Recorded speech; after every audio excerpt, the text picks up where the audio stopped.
اچھا، تو آئیے بات کرتے ہیں انسانی تاریخ کی سب سے بڑی، سب سے شدید اور سب سے پیچیدہ آزمائش کی۔ یہ کوئی جنگ نہیں، کوئی قدرتی آفت نہیں، بلکہ ایک ایسا فتنہ ہے جو انسان کے ایمان، اس کی عقل اور اس کی بقا کی بنیادوں کو جڑ سے ہلا کر رکھ دے گا۔ آج ہم دجال کی آزمائش کا گہرائی سے تجزیہ کریں گے۔ تو سوال یہ پیدا ہوتا ہے کہ وہ کون سی آزمائش ہے جو اتنی بڑی ہے کہ نبوی روایات کے مطابق حضرت نوح علیہ السلام سے لے کر آخری نبی تک ہر پیغمبر نے اپنی قوم کو اس سے خبردار کیا۔ یہ کوئی معمولی بات نہیں ہے، یہ تاریخ کا سب سے بڑا حتمی امتحان ہے۔ اس پوری بحث کو سمجھنے کے لیے ایک لفظ کو سمجھنا بہت ضروری ہے، فتنہ۔ عربی میں اس کا مطلب صرف مصیبت یا آزمائش نہیں ہے، اس کا اصل مطلب ہے کسی دھات کو آگ میں تپا کر اس کا کھرا اور کھوٹا الگ کرنا۔ تو دجال کا فتنہ، جسے سب سے بڑا فتنہ کہا جاتا ہے، بالکل اسی لیے ڈیزائن کیا گیا ہے تاکہ انسانی عقیدے کو پرکھا جا سکے۔ آپ دیکھیں، یہ حتمی آزمائش اچانک شروع نہیں ہو جائے گی۔ اس کے آنے سے پہلے پوری دنیا میں کچھ ایسی بڑی نشانیاں ظاہر ہوں گی جو اس کے لیے سٹیج تیار کریں گی۔ اس کی آمد سے ٹھیک پہلے دنیا پر ایک شدید 3 سالہ قحط مسلط ہوگا۔ پہلے سال آسمان اور زمین اپنی 1/3 پیداوار روک لیں گے، دوسرے سال 2/3 اور تیسرے سال بارش کا 1 قطرہ نہیں برسے گا اور زمین کچھ بھی نہیں اگائے گی۔ ذرا تصور کریں اس مایوسی کا۔ یہ وہ حالت ہوگی جو انسانیت کو کسی بھی جھوٹے نجات دہندہ کے لیے بالکل تیار کر دے گی۔ یہ صرف جسمانی قحط نہیں ہوگا بلکہ ایک اخلاقی قحط بھی ہوگا۔ اسے دھوکے کا سال کہا گیا ہے، ایک ایسا وقت جب سچ اور جھوٹ کی تمیز ختم ہو جائے گی۔ جھوٹوں کو سچا مانا جائے گا اور سچوں کو جھوٹا، امانت دار کو خائن اور خائن کو امانت دار سمجھا جائے گا۔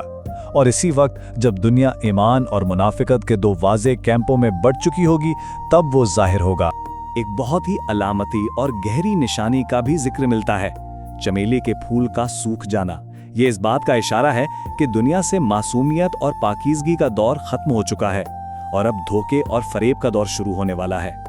اور پھر آتے ہیں وہ حتمی واقعات جو اس کے ظہور سے بالکل پہلے رونما ہوں گے۔ ایک عظیم جنگ جسے ملحمہ کہا گیا، اور اس کے بعد قسطنطنیہ کی فتح۔ روایتوں کے مطابق جب مسلمان فوجی وہاں مال غنیمت تقسیم کر رہے ہوں گے تو ایک جھوٹی چیخ سنائی دے گی کہ دجال آ گیا ہے۔ تصدیق کے لیے جب کچھ بہترین سوار بھیجے جائیں گے تو وہ افواہ تو جھوٹی نکلے گی، لیکن ان کے واپس پہنچنے کے فوراً بعد وہ حقیقت میں ظاہر ہو جائے گا۔ اچھا، تو اب ہم اس آزمائش کے بالکل مرکز میں داخل ہوتے ہیں۔ دجال کی طاقت کو سمجھنے کے لیے ہمیں اس کے حملے کی ساخت کو سمجھنا ہوگا۔ یہ ایک 3 جہانی حملہ ہے جو اسے تاریخ کا سب سے شدید فتنہ بناتا ہے۔ یہ 3 ستون ہیں۔ پہلا، انسان کی بقا پر حملہ، دوسرا، اس کی عقل اور منطق پر حملہ، اور تیسرا اور سب سے خطرناک، اس کے ایمان پر براہ راست حملہ۔ یہ تینوں مل کر ایک ایسا جال بناتے ہیں جس سے بچ نکلنا تقریباً ناممکن لگتا ہے۔ تو پہلا ستون ہے بقا پر حملہ۔ ذرا سوچئے، پوری دنیا بھوک اور پیاس سے مر رہی ہے اور ایک شخص آتا ہے جس کے پاس کھانے پینے کی ہر چیز کے پہاڑ ہیں۔ وہ آسمان کو حکم دیتا ہے تو بارش ہوتی ہے، زمین کو حکم دیتا ہے تو وہ فصلیں اگاتی ہیں۔ وہ لوگوں کو کھانا اور پانی دے گا اور بدلے میں صرف ایک چیز مانگے گا کہ اسے رب مان لیا جائے۔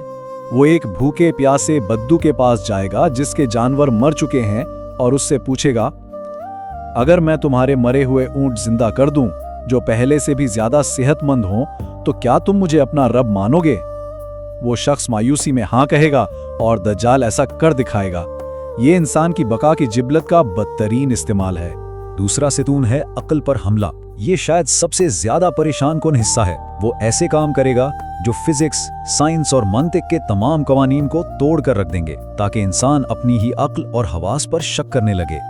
اس کی سب سے بڑی چال اس کی جنت اور جہنم ہوگی۔ جو چیز بظاہر ایک سرسبز و شاداب باغ یعنی جنت نظر آئے گی، وہ حقیقت میں آگ ہوگی، اور جو چیز ایک بھڑکتی ہوئی آگ یعنی جہنم نظر آئے گی، وہ در حقیقت ٹھنڈا میٹھا پانی ہوگا۔ یہاں انتخاب آنکھوں دیکھی حقیقت اور نبی کی پیشین گوئی پر ایمان کے درمیان ایک براہ راست جنگ بن جائے گا۔ اور پھر آتا ہے تیسرا اور آخری ستون، ایمان پر براہ راست حملہ۔ پہلے 2 حملوں کے بعد جب انسان جسمانی اور ذہنی طور پر کمزور ہو چکا ہوگا، تب وہ اپنا اصل مقصد ظاہر کرے گا۔ وہ کھلے عام خدائی کا دعویٰ کرے گا اور اس کے لیے وہ شیطانی طاقتوں کا استعمال کرے گا۔ وہ ایک شخص سے پوچھے گا، اگر میں تمہارے مرے ہوئے باپ اور بھائی کو واپس لے آؤں تو کیا تم مجھے رب مانو گے؟ और फिर शयातीन उनके रिश्तेदारों का रूप धार कर उसके सामने आ खड़े होंगे। ये कोई हकीकी पुनर्जीवन नहीं होगा, बल्कि एक जज्बाती धोखा होगा जो इंसान को मुकम्मल तौर पर तोड़ने के लिए डिजाइन किया गया है। तो अब जब हमने उसके हमले के तरीके जान लिए हैं, आइए खुद इस शख्स को देखते हैं। वो कैसा दिखता है, कहां से आएगा और कौन लोग उसकी फौज का हिस्सा बनेंगे। अहदीस में इसकी जिस्मानी तफसीलात बहुत वाज़े तौर पर बयान की गई हैं। वो एक भारी भरकम सुर्खी माइल रंगत का आदमी होगा। उसके बाल घने और घुंघराले होंगे। इसकी एक आंख खराब होगी जैसे फूला हुआ अंगूर। लेकिन सबसे बड़ी और वाज़े निशानी उसकी दोनों आंखों के दरमियान काफिर लिखा होगा, जिसे हर मोमिन पढ़ सकेगा, चाहे वो पढ़ा लिखा हो या ना हो। इसके ज़ुहूर की जगह शाम और इराक के दरमियान बताई गई है, लेकिन उसकी ताकत का असल मरकज ईरान का शहर इस्फहान होगा, खास तौर पर वो इलाका जिसे तारीखी तौर पर यहूदिया यानी यहूदी बस्ती के नाम से जाना जाता था। इसके पैरोकारों में कई किस्म के लोग शामिल होंगे। इसका हरावल दस्ता इस्फहान के 70,000 यहूदी होंगे।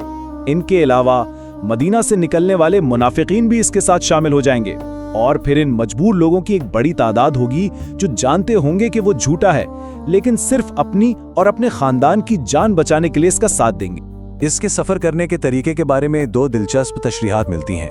एक लुग़वी तशरीह यह है कि इसके पास एक बहुत बड़ा माफूकुल फुतरत गधा होगा। दूसरी इस्ताराती तशरीह यह है कि यह शायद किसी जदीद हवाई जहाज का इशारा है जो इसकी बादल की तरह तेज रफ्तार से सफर करने की सलाहियत की वजाहत करता है। इसकी हुकूमत कुल 40 दिन की होगी, लेकिन ये आम 40 दिन नहीं होंगे। वक्त की रफ्तार बदल जाएगी।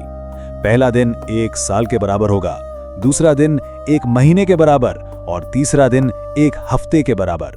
बाकी 37 दिन आम दिनों जैसे होंगे, यानी कुल मिलाकर तकरीबन 439 दिन। अब आते हैं इस कहानी के सबसे अहम मोड़ पर। इतनी बेपनाह ताकत के बावजूद वो हरगिज मुतलक नहीं है। उसकी ताकत की कुछ ऐसी वाज़े और नाकाबिल अबूर हदूद हैं जो साबित करती हैं कि वो खुदा नहीं है। कुल 5 ऐसी चीजें हैं जो दज्जाल अपनी तमाम तर शैतानी ताकत के बावजूद कभी किसी हाल में नहीं कर सकता। वो मक्का और मदीना के मुकद्दस शहरों में दाखिल नहीं हो सकता जिनकी हिफाजत फरिश्ते कर रहे होंगे। वो 4 मखसूस मसाजिद में दाखिल नहीं हो सकता। वो एक सच्चे मोमिन को एक बार मारने के बाद दोबारा कत्ल नहीं कर सकता। और सबसे अहम बात, वो हजरत ईसा इब्ने मरियम अलैहिस्सलाम का सामना नहीं कर सकता। इसकी ताकत की हुदूद का सबसे बड़ा सबूत एक मोमिन शख्स की कहानी है जो खास तौर पर मदीना से निकलकर इसका सामना करने जाएगा और सबके सामने इसकी ताकत को बेनकाब कर देगा। जब वो मोमिन शख्स इसको चैलेंज करता है तो दज्जाल गुस्से में आकर अपने खुदाई साबित करने के लिए उसे आरे से 2 टुकड़े कर देता है। फिर वो उसे दोबारा जिंदा करता है, ये सोच करके अब वो डर जाएगा। लेकिन वो शख्स हंसते हुए वापस आता है और कहता है कि अब मेरा यकीन और पुख्ता हो गया है कि तू ही दज्जाल है। इस मौके पर जब दज्जाल उसे दोबारा मारने की कोशिश करता है तो वो मुकम्मल तौर पर बेबस हो जाता है। उसकी सारी ताकत खत्म हो जाती है। इस मोमिन का जवाब तारीख में याद रखा जाएगा। अल्लाह की कसम, आज मुझे तुम्हारे बारे में पहले से भी ज्यादा यकीन हो गया है। यूं दज्जाल का सबसे बड़ा मौजिज़ा ही उसके झूठ का सबसे बड़ा सबूत बन गया। तो ये सब जानने के बाद अहम सवाल ये है कि इस नाकाबिल तसव्वुर आजमाइश से बचा कैसे जाए। आइए बका की इन हिकमत अमलियों पर नजर डालते हैं जो रिवायात में बयान की गई हैं। बचाव की 3 बुनियादी हिकमत अमलियां हैं।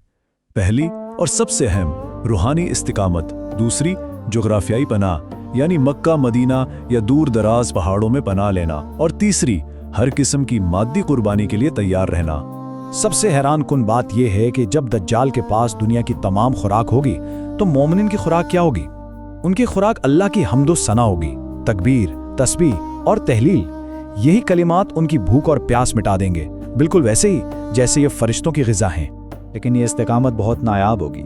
कुछ रिवायात के मुताबिक इस फितने से कामयाबी से बच निकलने वालों की तादाद बहुत कम होगी, शायद सिर्फ 19,000 के करीब। 12,000 मर्द और 7,000 औरतें। हर चीज़ का एक इख्तिताम होता है और इस झूठे खुदा का खात्मा बहुत ही इबरतनाक और अचानक होगा। आइए देखते हैं कि उसका अंजाम कैसे होगा। अपनी 439 दिन की हुकूमत के बाद दज्जाल का खात्मा हजरत ईसा इब्ने मरियम के हाथों होगा, मौजूदा इसराइल के शहर लिद के दरवाजे पर। लेकिन यहाँ कोई बड़ी जंग नहीं होगी, ये बहुत ही एंटी क्लाइमैक्स होगा। हजरत ईसा अलैहिस्सलाम को देखते ही दज्जाल लड़ेगा नहीं बल्कि भाग खड़ा होगा। वो ऐसे पिघलेगा जैसे पानी में नमक। उसकी तमाम ताकत, उसके तमाम मौजज़ात एक लम्हे में खत्म हो जाएंगे।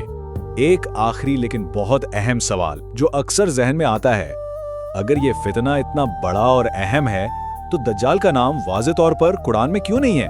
इसकी हिकमत ये बताई जाती है कि आजमाइश की शिद्दत को बरकरार रखा जाए।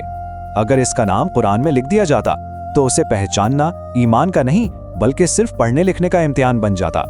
इसका नाम ना होना इस बात को यकीनी बनाता है कि उसे पहचानना रूहानी बसीरत और गहरे ईमान का हकीकी इम्तिहान हो, ना कि महज इल्मी मालूमात का। तो आखिर में हम सब के लिए सोचने की बात यह है, धोखे के इस दौर में जब हवास, अक्ल और मंतिक सब नाकाम हो सकते हैं, तो फिर सच्चाई का हतमी और असल पैमाना क्या है? शायद इस सवाल पर गौर करना ही इस अजीम आजमाइश की असल तैयारी है।